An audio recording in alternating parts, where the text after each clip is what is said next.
नमस्कार, रेडियो मैदान पर आपका बहुत बहुत स्वागत है। मैं हूं आपके साथ अभिषेक गुप्ता और आप सुन रहे हैं कॉर्पोरेट सेंट्रल। किस कारोबार में उतरने की तैयारी में है रिलायंस इंडस्ट्रीज? किस बैंक के खिलाफ आरबीआई ने की बड़ी कार्रवाई? पेयू को आरबीआई से मिली किस बात की मंजूरी? बताएंगे आपको। और इसके अलावा भी होंगी कॉर्पोरेट जगत से जुड़ी कई और बड़ी खबरें। तो चलिए फटाफट शुरू करते हैं कॉर्पोरेट सेंट्रल। एक्टिव पार्टिसिपेंट्स को प्रोत्साहित करने के लिए 24 अप्रैल यानी कि आज से एनएसई ने निफ्टी नेक्स्ट 50 की एफएनओ ट्रेडिंग पर कोई ट्रांजैक्शन चार्ज नहीं लगाने की घोषणा की है। एनएसई की ओर से निफ्टी नेक्स्ट 50 के वायदा बाजार के सौदों पर 31 अक्टूबर 2024 तक कोई ट्रांजैक्शन चार्ज नहीं लगाया जाएगा। खबर के चलते आज एनएसई की प्रतिद्वंदी एक्सचेंज बीएसई का शेयर करीब 2% गिरकर 3,136 रुपए पर बंद हुआ। हालांकि इंट्राडे में शेयर 3,070 रुपए तक भी फिसल गया था। रियल एस्टेट कारोबार से जुड़ी कंपनी पुरावनकारा को मुंबई के पाली हिल इलाके में एक रेजिडेंशियल सोसाइटी के रीडेवलपमेंट के लिए प्रिफर्ड डेवलपर के रूप में चुना गया है। इस प्रोजेक्ट में 4,10,000 square feet carpet area develop किया जाएगा और इस प्रोजेक्ट की संभावित ग्रॉस डेवलपमेंट वैल्यू 2,000 करोड़ रुपए से ज्यादा आंकी गई है। खबर के चलते आज पुरावनकारा का शेयर 5% के ऊपरी सर्किट पर 377 रुपए के स्तर पर बंद हुआ।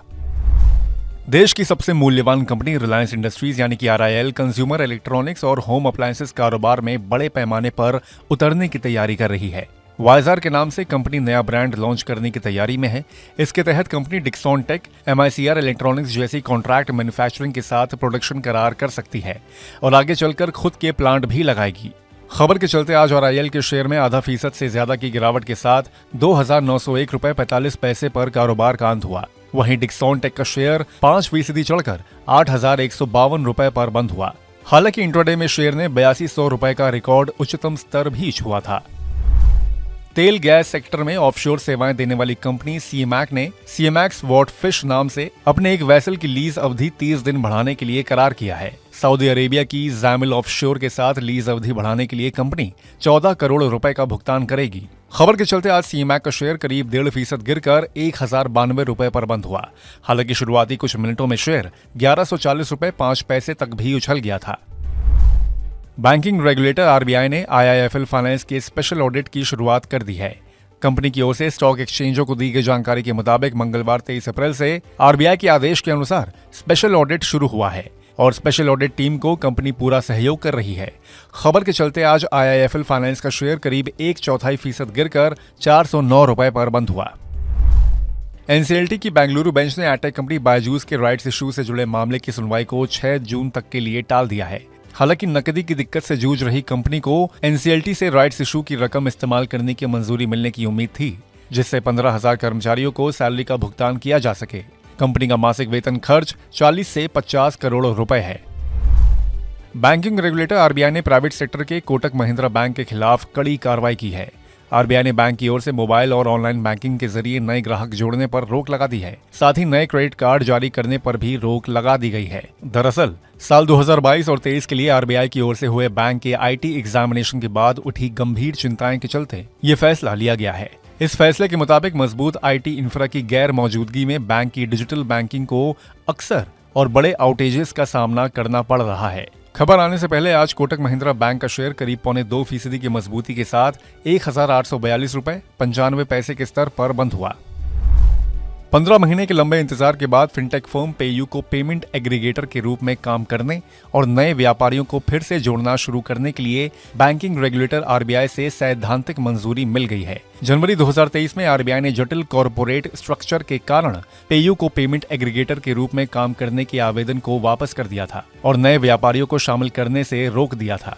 ऐसी ही रोक पेटीएम, रेजर पे और कैश फ्री पर भी लगाई गई थी। पर दिसंबर 2023 में रेजर पे और कैश फ्री को दोबारा मंजूरी मिल गई थी, पर पेटीएम अभी भी इंतजार कर रही है।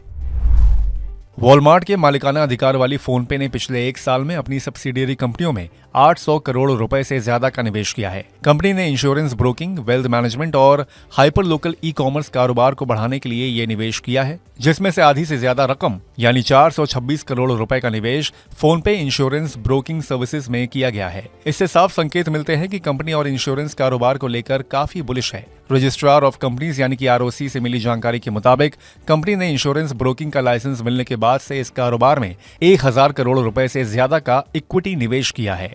हालांकि पिछले एक साल में कंपनी ने फोन पे वेल्थ ब्रोकिंग नाम की सब्सिडियरी में भी 287 करोड़ रुपए का निवेश किया है। अब बात प्राइमरी मार्केट की। जेएनके इंडिया का आईपीओ आज सब्सक्रिप्शन के दूसरे दिन के अंत तक पूरे भरने में कामयाब रहा। दूसरे दिन के अंत तक इस आईपीओ को कुल 1.03 गुना बोलियां मिली हैं। इस आईपीओ में अब तक एनआईआई का हिस्सा सबसे ज्यादा 1.25 गुना भरा है। वहीं रिटेल निवेशकों का हिस्सा 1.13 गुना और क्यूआईबीज यानी कि संस्थागत निवेशकों का कोटा सबसे कम 0.68 गुना ही भरा है। 395 से 415 रुपए प्रति शेयर के प्राइस बैंड वाले इस आईपीओ के जरिए कंपनी की 649.47 करोड़ रुपए जुटाने की योजना है, जो कि 25 अप्रैल तक खुला रहेगा। तो आज के कॉर्पोरेट सेंट्रल में बस इतना ही। ये पॉडकास्ट आपके लिए तैयार किया है हमारे सहयोगी संदीप ग्रोवर ने। बाकी बिजनेस, पर्सनल फाइनेंस और कॉर्पोरेट जगत से जुड़ी और खबरों के लिए सुनते रहिए रेडियो मनी 9 और डाउनलोड कर लीजिए हमारे मनी 9 ऐप को। हमेशा की तरह मैं हूं आपके साथ अभिषेक गुप्ता। अभी लेता हूं विदा। धन्यवाद।